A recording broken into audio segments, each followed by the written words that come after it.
বন্ধুসকল আৰু বিভিন্ন বিদ্যালয়ৰ পৰা অহা ছাত্ৰ ছাত্ৰীসকল, তো বেছি সময় নলওঁ, 10 মিনিট সময়। আচলতে মই গুৱাহাটীৰ সভাখন যাম বুলি ভাবিছিলোঁ, গুৱাহাটীৰ সভাখনত যাব লাগিব। যাৰ কাৰণে মই ভাবিলোঁ যে বহুতে আমচু প্ৰায় 30 তাৰিখে এৰিছোঁ, আপোনালোকে জানে মই 30 তাৰিখে আমচু এৰিছোঁ। তাৰপিছত হয়তো পাব্লিক প্লেটফৰ্মত মই খুব কম আহি আছোঁ, আপোনালোকে দেখা পাইছে। কিন্তু এইটোৰ উদ্দেশ্য এইটো নহয় যে সংখ্যালঘু ৰাইজৰ পৰা মই পিছত আছোঁ। মই আপোনালোকক কথা দিছোঁ দৰঙত মোৰ জীৱনৰ শেষছোৱা সময়লৈকে মই সংখ্যালঘু জাতিৰ সমস্যাখিনি সমাধান নোহোৱালৈকে মই আমচুত থাকোঁতেও যেনেকৈ যুঁজিছোঁ, এজন সাধাৰণ নাগৰিক হিচাপেও সমান্তৰালভাৱে মই যুঁজ কৰি যাম। মই আপোনালোকক কথা দিছোঁ, কাৰণ আমি সংগ্ৰামী মানুহ, সংগ্ৰাম কৰি আহিছোঁ। মানুহৰ দুখ দুৰ্দশাৰ কথা আমি বুজি পাওঁ, মানুহৰ অভাৱৰ কথা আমি বুজি পাওঁ। আৰু সংখ্যালঘু নাগৰিকক যি ধৰণে যাতনা দি থকা হৈছে, যি ধৰণে কষ্ট দি থকা হৈছে, এই কষ্ট সংগ্ৰাম কৰি অহাৰ কাৰণে আমি মৰ্মে মৰ্মে উপলব্ধি কৰোঁ। আপোনালোকৰ কষ্ট আমাৰ কষ্ট, আৰু এই কষ্ট যেতিয়ালৈকে আমি সুখলৈ ৰূপান্তৰিত কৰিব নোৱাৰিম, তেতিয়ালৈকে আমি আমাৰ সংগ্ৰাম আমি অধিক শক্তিশালীভাৱে আগবঢ়াই লৈ যাম। আমচুৱে কৰিব, আমিও একেলগে কৰিব লাগিব। আজি ইয়াত বিভিন্ন কথা কোৱা হৈছে, মই বিভিন্ন কথা নকওঁ, কাৰণ কথা ক'লেই বোলে জগৰ লাগি যায়। কথা ক'লেই জগৰ লাগি যায়। মই স্পষ্টকৈ বুজাইছোঁ, কোনোবাই কথা কওক বা নকওক, মই মেৰুদণ্ডহীন নেতা কেতিয়াও নাছিলোঁ, আৰু মৃত্যুৰ আগলৈকে মেৰুদণ্ড বেকা কৰি মই জীয়াই নাথাকোঁ। মই যিমান সময়লৈকে জীয়াই থাকিম, মেৰুদণ্ড পণকে জীয়াই থাকিম। মই মেৰুদণ্ড পণকে যেনেকৈ জীয়াই থাকিব বিচাৰোঁ, আৰু মোৰ এই মেৰুদণ্ড পণকে জীয়াই থকা জাতিটোও মৃত্যুৰ আগলৈকে, কিয়ামত অহাৰ আগলৈকে মেৰুদণ্ড পণকে জীয়াই থাকিব লাগিব। কাৰো গোলামী আৰু দাসত্ব স্বীকাৰ কৰি নহয়। আমি একমাত্ৰ ভয় যদি খাব লাগে, মহান আল্লাহ তাআলাৰ ভয় খাব লাগিব। বাকী আমি আমাৰ কামখিনি, আমাৰ কৰ্মখিনি আমি কৰি যাব লাগিব। আজি মই অসমত যোৱা 2-3 দিনৰ পৰা দেখিছোঁ যে অসমত এনেকুৱা এটা বাতাবৰণ সৃষ্টি কৰি দিয়া হৈছে, ঘিণ লগা হৈছে।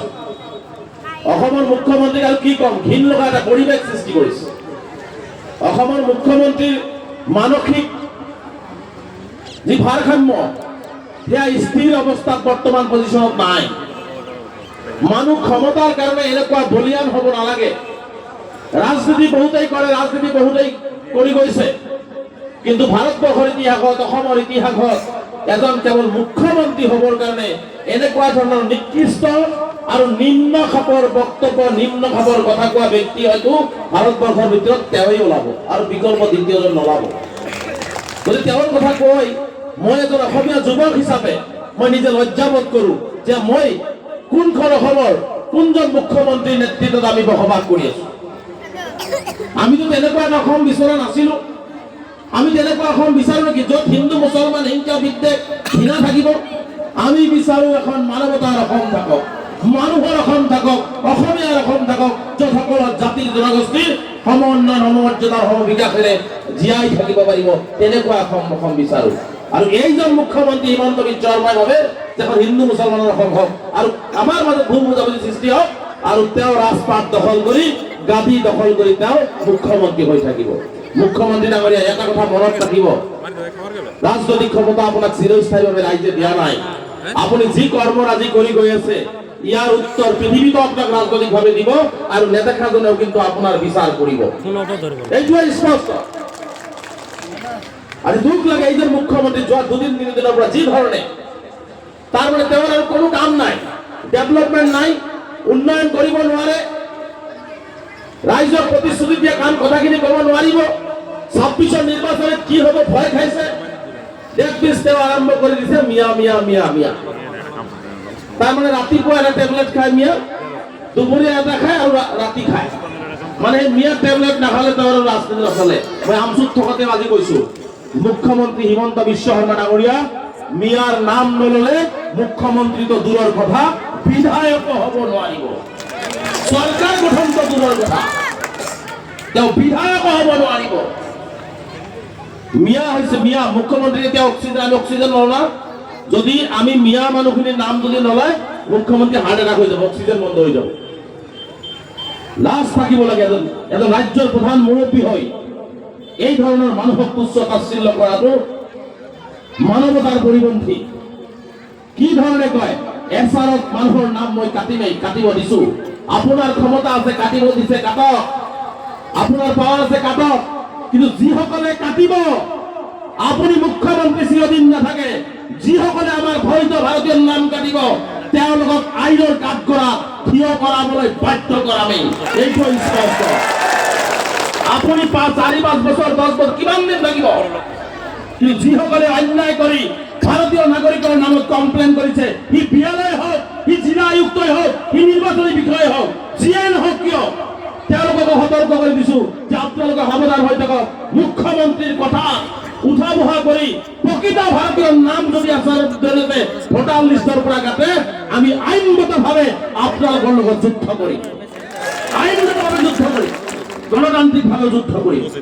ভাৰতীয় মানুহৰ নাম কাটিব, আপুনি আৰু কিমান অত্যাচাৰ কৰিব, আপুনি আৰু কিমান অত্যাচাৰ কৰিব? অত্যাচাৰৰ এটা সীমা থাকে। ৱাল কিন্তু পাই গৈছো আমি। মুখ্যমন্ত্ৰী ডাঙৰীয়া স্পষ্টকৈ কৈ দিছো, সংখ্যালঘু ৰাইজ এতিয়া আপোনাৰ অত্যাচাৰত ৱাল পাই গৈছে।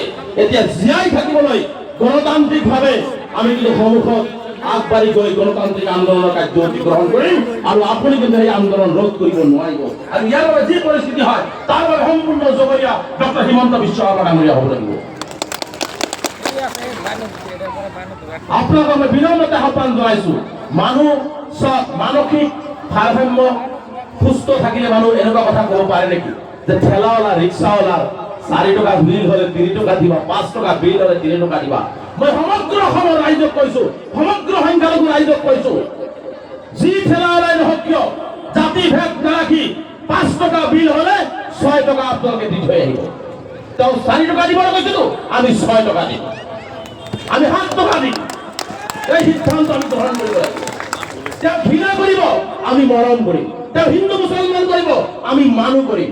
মুখ্যমন্ত্ৰী ডাঙৰীয়া আপুনি মনত ৰখা উচিত, মই যদি ভাল মানুহ হ'ব নোৱাৰো, মই ভাল মুছলমান হ'ব নোৱাৰো। মুখ্যমন্ত্ৰী হিমন্ত বিশ্ব শৰ্মা ডাঙৰীয়া, আপুনি যিমানেই হিন্দুত্ববাদী নাথাকক কিয়, আপুনি যদি ভাল মানুহ নহয় তেনেহ'লে আপুনি ভাল হিন্দুও নহয়। এই কথাটো স্পষ্ট মুখ্যমন্ত্ৰী ডাঙৰীয়া জনা উচিত। গতিকে মই অনুৰোধ জনাইছো আপোনালোকক, ঠেলাৱালা ৰিক্সাৱালাক তেওঁ কি দিব বিচাৰিছে 4 টকা 5 টকা। আমি ঠেলাৱালা ৰিক্সাৱালাক 4 টকা 5 টকা নহয়, বেছিকে পইচা দিম, বেছিকে মৰম দিম, যাতে তেওঁলোকৰ সন্তানে অহা 5 বছৰত ডক্টৰ ইঞ্জিনিয়াৰ হৈ তেওঁলোকে আমাৰ অঞ্চলবিলাকত কাম কৰিব পাৰে।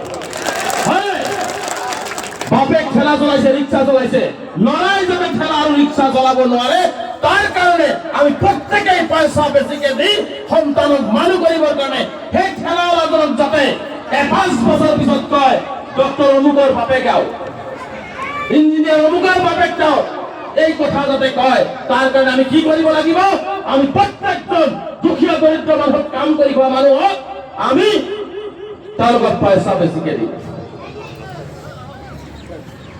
গতিকে আপোনালোকক অনুৰোধ জনাইছো, তেওঁৰ কথা কৈ থাকিলে দিন আৰু ৰাতি নাই। গতিকে আৰু আমি এটা সুস্থ মানসিক পৰিৱেশত থকা ব্যক্তিয়ে আচলতে মুখ্যমন্ত্ৰী এই ধৰণৰ কথা বাৰ্তাবিলাক আজি ভাল নলগা হৈছে। অসমৰ ৰাইজক মই আহ্বান জনাইছো, অসমৰ ৰাইজক মই আহ্বান জনাইছো যে সমন্বয়ৰ বাৰ্তা বিলাব গৈ, উন্নয়নৰ কথা ক'বলৈ গৈ মোৰ জীৱনৰ লগত কি হৈছে আপোনালোকে সকলোৱে জানে। আপোনালোকে কেতিয়াও বিশ্বাস কৰে নেকি ৰেজাউল কৰিম চৰকাৰ কেতিয়াবা সাম্প্ৰদায়িক কথা বাৰ্তা কৈছে? কেতিয়াবা কৈছিলো? মই 20 বছৰীয়া সংগ্ৰামত কৈছিলো, কিন্তু মোৰ লগত যিখিনি হৈছে সেইখিনিৰ হিচাপো মই সংখ্যালঘু ৰাইজক ল'বৰ কাৰণে আহ্বান জনাইছো। কিন্তু যিসকলে ভাবিছে যে ৰেজাউল কৰিম চৰকাৰে কাৰোবাৰ ভৰিত ধৰি থাকিব, ৰেজাউল কৰিম চৰকাৰ কাৰো ভৰিত ধৰি থকা সংগঠনৰ নেতা হৈ জন্ম হোৱা নাছিল।